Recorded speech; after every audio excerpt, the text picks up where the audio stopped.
सबसे पहले हम स्टार्ट करते हैं राज्यपाल से, मतलब गवर्नर। हमारे संविधान में राज्यपाल के बारे में उल्लेख मिलता है अनुच्छेद 153 में कि प्रत्येक राज्य में एक राज्यपाल होगा। ओके। ऐसा भी हो सकता है कि एक ही राज्यपाल दो या दो से अधिक राज्यों का राज्यपाल भी नियुक्त किया जा सकता है।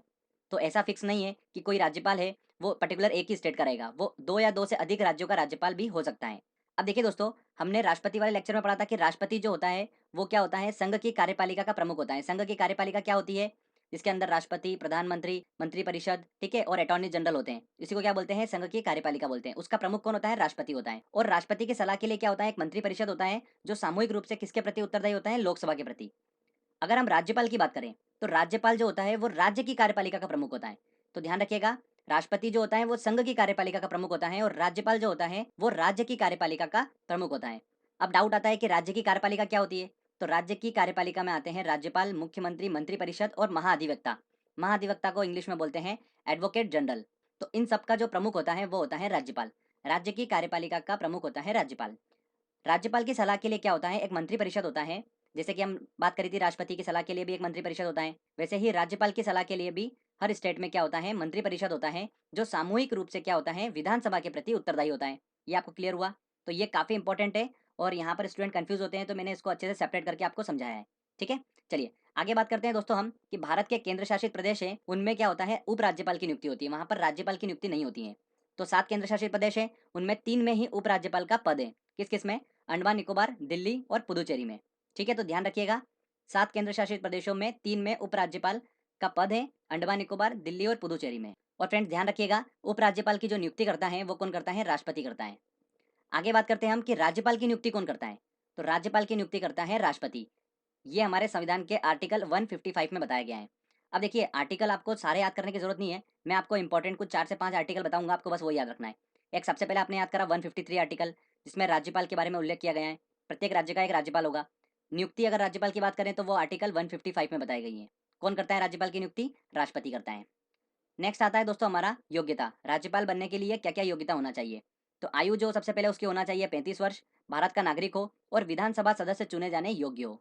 तो ये उसकी योग्यता होना चाहिए। अगर हम शपथ की बात करते हैं कि राज्यपाल को शपथ कौन दिलाता है, और काफी इंपॉर्टेंट है और प्रीवियस ईयर एग्जाम का क्वेश्चन है ये वाला, तो ध्यान से सुनिएगा। तो राज्यपाल को शपथ दिलाने का काम कौन करता है, उच्च न्यायालय का मुख्य न्यायाधीश जो होता है वो राज्यपाल को शपथ दिलाता है। ये हमारा है आर्टिकल नंबर 159। तो 153 हमने पढ़ा, 155 पढ़ा और 159। तो ये हमारे हो गए 3 आर्टिकल। मैं 2 आर्टिकल और बताऊंगा आपको, ये 5 आर्टिकल हमको याद रखना है, काफी इंपॉर्टेंट है। ठीक है, बाकी आपको याद करने की जरूरत नहीं है।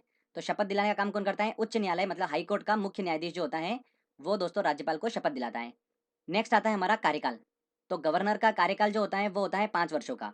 और राज्यपाल को हटाने हेतु संबंधित संविधान में कोई भी ऐसा प्रावधान नहीं दिया गया है। जैसे कि हमने पढ़ा था कि राष्ट्रपति, सुप्रीम कोर्ट, हाई कोर्ट के न्यायाधीश, इनको महाभियोग की प्रक्रिया द्वारा हटाया जा सकता है। राज्यपाल को हटाने का काम कौन करता है, राष्ट्रपति करता है। देखिए, राष्ट्रपति उसकी नियुक्ति करेगा और राष्ट्रपति उसको हटाएगा। महाभियोग की प्रक्रिया द्वारा इसे नहीं हटाया जा सकता है। तो ये काफी इंपॉर्टेंट है, यहाँ से भी एग्जाम में काफी क्वेश्चंस बनते हैं। अब दोस्तों हम बात करते हैं राज्यपाल की शक्तियों के बारे में। तो काफी इंपॉर्टेंट है, यहाँ से भी काफी क्वेश्चंस बनते हैं। तो मैंने राज्यपाल की शक्तियों को 3 कैटेगरी में डिवाइड करा है। देखिए, सबसे पहले हम बात करेंगे विधानमंडल संबंधी शक्तियाँ। ठीक है, फिर मुख्यमंत्री संबंधी शक्तियाँ और न्यायाधीश संबंधी शक्तियों के बारे में बात करेंगे। सबसे पहले दोस्तों हम बात करते हैं विधानमंडल संबंधी शक्तियों के बारे में। तो देखिए, राज्यपाल जो होता है वो विधानमंडल का क्या होता है, अभिन्न अंग होता है। विधानमंडल हम ऑलरेडी डिस्कस कर चुके हैं।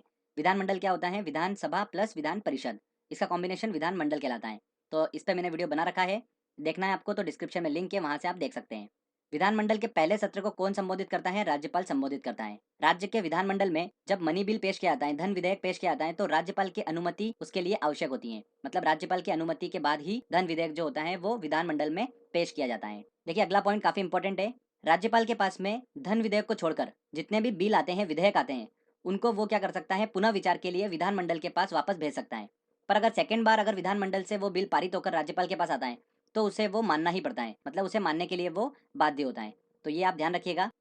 नेक्स्ट पॉइंट है, जब विधानमंडल का सत्र अगर नहीं चल रहा है तो राज्यपाल को अगर ऐसा लगे कि तत्काल कार्रवाई की जरूरत है तो विधानमंडल के अनुमोदन के बिना ही वो अध्यादेश जारी कर सकता है। और ऐसा अध्यादेश जो होता है वो 6 सप्ताह में विधानमंडल द्वारा स्वीकृत करना होता है।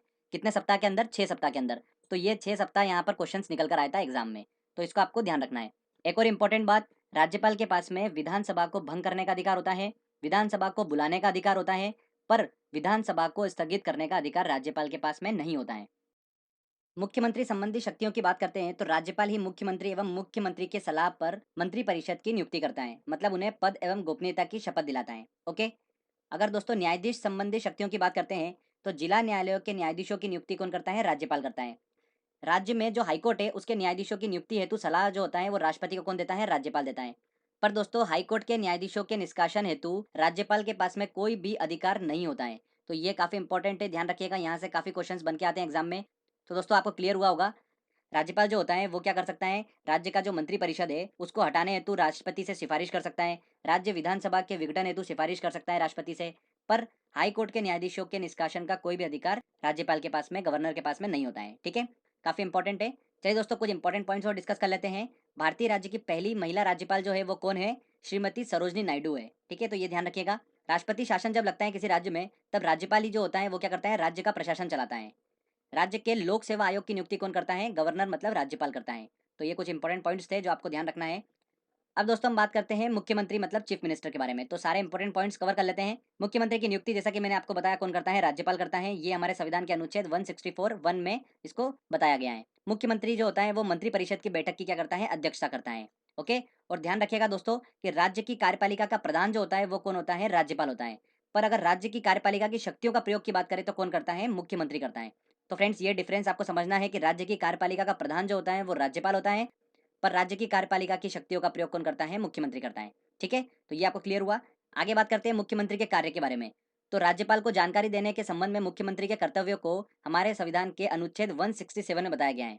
किसमें बताया गया है? अनुच्छेद 167। तो ये आपको अनुच्छेद बिल्कुल याद रखना है, काफी इंपॉर्टेंट है और एग्जाम में ये पूछा जा चुका है। एक इंपॉर्टेंट पॉइंट और, मुख्यमंत्री के रूप में सबसे लंबी सेवा देने वाले व्यक्ति कौन है? ज्योति बसु हैं। 1977 से लेकर 2000 तक पश्चिम बंगाल के मुख्यमंत्री रहे। तो सबसे लंबी सेवा देने वाले व्यक्ति हैं मुख्यमंत्री के रूप में ज्योति बसु। नेक्स्ट आता है दोस्तों राज्य का महाधिवक्ता, एडवोकेट जनरल। तो इसको भी हम डिस्कस कर लेते हैं। हमारे संविधान में राज्य के महाधिवक्ता का उल्लेख किस आर्टिकल में मिलता है? अनुच्छेद 165 में मिलता है। राज्य का महाधिवक्ता राज्य का उच्च विधि अधिकारी होता है। कौन सा होता है? उच्च विधि अधिकारी। तो एसएससी में क्वेश्चन पूछा गया था ये। तो इसका काम क्या होता है? न्यायालय के मामलों में सलाह देना और सरकार को सलाह देने का काम होता है राज्य के महाधिवक्ता का, एडवोकेट जनरल का काम होता है। तो इसको हम इस तरीके से समझ सकते हैं कि केंद्र में क्या होता है? महान्यायवादी होता है, अटॉर्नी जनरल होता है। वैसे ही राज्य में क्या होता है? महाधिवक्ता होता है, एडवोकेट जनरल होता है। तो अभी अटॉर्नी जनरल कौन है? के वेणुगोपाल है। 2017 में चेंज हुए हैं, तो ध्यान रखिएगा कौन है? के वेणुगोपाल। करंट अफेयर का काफी इंपॉर्टेंट क्वेश्चन है ये। तो फ्रेंड्स ये भी आपको क्लियर हुआ राज्य का महाधिवक्ता। तो हमने राज्यपाल, मुख्यमंत्री और एडवोकेट जनरल से संबंधित सभी इंपॉर्टेंट पॉइंट्स कवर कर लिए हैं। तो अगर आपने इतना सब अच्छे से पढ़ लिया, मतलब इस टॉपिक से क्वेश्चन आएगा, आप आराम से क्वेश्चन सॉल्व कर पाएंगे। तो चलिए दोस्तों हमने अब थ्योरी सेक्शन तो कंप्लीट कर ही लिया है, चलिए टेस्ट की ओर चलते हैं। टेस्ट काफी इंपॉर्टेंट है, सारे प्रीवियस ईयर क्वेश्चंस को मैंने उसमें इंक्लूड कराए हैं। तो चलिए आप भी टेस्ट लगाइए, देखिए कितने क्वेश्चन आप सॉल्व कर पा रहे हैं। देखिए दोस्तों पहला क्वेश्चन है, स्वतंत्र भारत की पहली महिला राज्यपाल कौन थी? तो कौन थी पहली महिला राज्यपाल? सरोजनी नायडू। ये आंसर सही होगा। राज्य विधानसभा में धन विधेयक, मनी बिल किसकी पूर्व अनुमति से प्रस्तुत किया जा सकता है? तो किसकी अनुमति से प्रस्तुत किया जाता है? राज्य का राज्यपाल की अनुमति से प्रस्तुत किया जाता है। तो ये आंसर सही होगा। नेक्स्ट क्वेश्चन है, संविधान में किस पर महाभियोग चलाने के लिए कोई प्रावधान नहीं है? तो किस पर? देखिए राज्यपाल पर महाभियोग नहीं चलाया जा सकता है। सी आंसर सही होगा। निम्नलिखित में से किस मुद्दे पर राज्यपाल राष्ट्रपति को सिफारिश कर सकते हैं?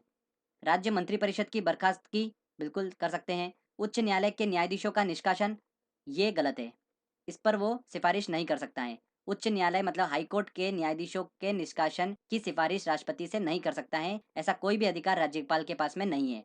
तो दूसरा वाला गलत है। तो ऑप्शन देखिए ए, बी और सी में दो दो दो है, तो मतलब ये तीनों ऑप्शन तो हो नहीं सकते हैं। आंसर कौन सा होगा? डी आंसर बिल्कुल सही होगा। राज्य विधानसभा का विघटन बिल्कुल सिफारिश कर सकता है राष्ट्रपति से। राज्य में संवैधानिक मशीनरी के भंग होने की घोषणा राज्यपाल जो है राष्ट्रपति से सिफारिश कर सकता है। नेक्स्ट देखिए, किसी राज्य का उच्चतम विधि अधिकारी कौन होता है? तो उच्चतम विधि अधिकारी कौन होता है? एडवोकेट जनरल मतलब महाधिवक्ता होता है। तो आंसर क्या होगा? बी आंसर इसका सही होगा। निम्न में से भारत की किस राज्य में महिला मुख्यमंत्री कभी नहीं बनी? तमिलनाडु में जयललिता रही है, राजस्थान में वसुंधरा राजे, अभी उत्तर प्रदेश में देखिए कौन? सुचिता कृपलानी रही है मुख्यमंत्री। महाराष्ट्र में कोई भी महिला मुख्यमंत्री नहीं रही है। तो आंसर क्या होगा इसका? D answer. देखिए अगला, भारतीय अनुच्छेद में मुख्यमंत्री के कार्यों को परिभाषित किया गया है। किस अनुच्छेद में किया गया है?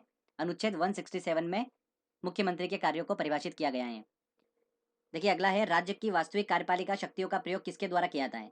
तो राज्य की वास्तविक कार्यपालिका की शक्तियों का प्रयोग किया जाता है मुख्यमंत्री द्वारा। राज्य की कार्यपालिका का प्रधान होता है राज्यपाल, पर उसकी शक्तियों का प्रयोग कौन करता है? मुख्यमंत्री करता है। तो आंसर ए सही होगा। नेक्स्ट क्वेश्चन लेते हैं। निम्नलिखित में से किसने किसी भारतीय राज्य में मुख्यमंत्री के रूप में सबसे लंबी सेवा की है? किसने करी है? ज्योति बसु ने। राज्यपाल को पद की शपथ किसके द्वारा दिलाई जाती है? तो राज्यपाल को शपथ दिलाने का काम कौन करता है? उच्च न्यायालय का मुख्य न्यायाधीश। ए आंसर इसका सही होगा। मुख्यमंत्री की नियुक्ति की जाती है। मुख्यमंत्री की नियुक्ति कौन करता है? राज्यपाल करता है। उसको पद और गोपनीयता की शपथ कौन दिलाता है? राज्यपाल दिलाता है मुख्यमंत्री को। नेक्स्ट क्वेश्चन लेते हैं। राज्यपाल तथा मंत्रिपरिषद के बीच की कड़ी होता है, कौन होता है? मुख्यमंत्री होता है। जिला न्यायालयों के न्यायाधीशों की नियुक्ति किसके द्वारा की जाती है? तो की जाती है राज्यपाल के द्वारा की जाती है। अगला क्वेश्चन है, निम्नलिखित में से कौन भारत के राष्ट्रपति की इच्छा तक ही पद पर बने रह सकता है? तो कौन रह सकता है? राज्यपाल। राज्यपाल की नियुक्ति कौन करता है? राष्ट्रपति करता है। और हटाने का काम भी कौन करता है? राष्ट्रपति ही करता है। महाभियोग की प्रक्रिया द्वारा राज्यपाल को नहीं हटाया सकता है। अगला क्वेश्चन आता है, राज्य विधानमंडल के अनुमोदन के बिना राज्यपाल द्वारा जारी अध्यादेश कितनी अवधि के लिए लागू रहता है? तो कितनी अवधि के लिए रहता है? 6 सप्ताह के लिए। B answer. किसी राज्य के राज्यपाल को निम्नलिखित में से किसकी शक्ति प्राप्त नहीं है? विधानसभा का सत्रवासन करने का है। विधानसभा भंग करने का बिल्कुल है। विधानसभा स्थगित करने का ये गलत है। ये अधिकार जो है राज्यपाल को नहीं है। विधानसभा बुलाने का अधिकार है, भंग करने का अधिकार है, पर स्थगित करने का अधिकार राज्यपाल के पास में नहीं है। तो सी आंसर। राज्यपाल के पद पर नियुक्ति की न्यूनतम उम्र सीमा है, कितनी है?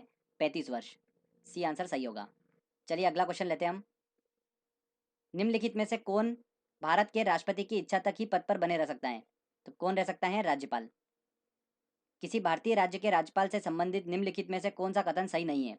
वह भारत के राष्ट्रपति द्वारा नियुक्त होता है, बिल्कुल सही है। 5 वर्ष तक पद पर रह सकता है, बिल्कुल। यदि संबंधी राज्य की विधायिका उसे पद से हटाए जाने के लिए प्रस्ताव पारित करे तो पदयुक्त किया जा सकता है, बिल्कुल गलत। उसे सिर्फ राष्ट्रपति ही हटा सकता है। सी आंसर इसका सही होगा। यह कथन गलत है। उपराज्यपाल की नियुक्ति कौन करता है? उपराज्यपाल की नियुक्ति भी कौन करता है? राष्ट्रपति ही करता है। राज्यपाल और उपराज्यपाल की नियुक्ति राष्ट्रपति द्वारा की जाती है। चलिए अगला क्वेश्चन लेते हैं। राज्यपाल राज्य में किसका प्रतिनिधि होता है? किसका प्रतिनिधि होता है? राष्ट्रपति का प्रतिनिधि होता है। निम्न में से किसको हटाने का प्रावधान संविधान में नहीं है? तो देखिए, उपराष्ट्रपति, राष्ट्रपति, attorney general, high court, supreme court के न्यायाधीशों को हटाने का जो प्रावधान है वो संविधान में महाभियोग की प्रक्रिया द्वारा दिया गया है। पर गवर्नर को हटाने का कोई भी प्रावधान संविधान में नहीं दिया गया है। उसे सिर्फ राष्ट्रपति हटा सकता है। तो सी आंसर इसका सही होगा। भारतीय राज्यों में राज्यपाल की नियुक्ति कौन करता है? तो राज्यपाल की नियुक्ति कौन करता है? राष्ट्रपति करता है।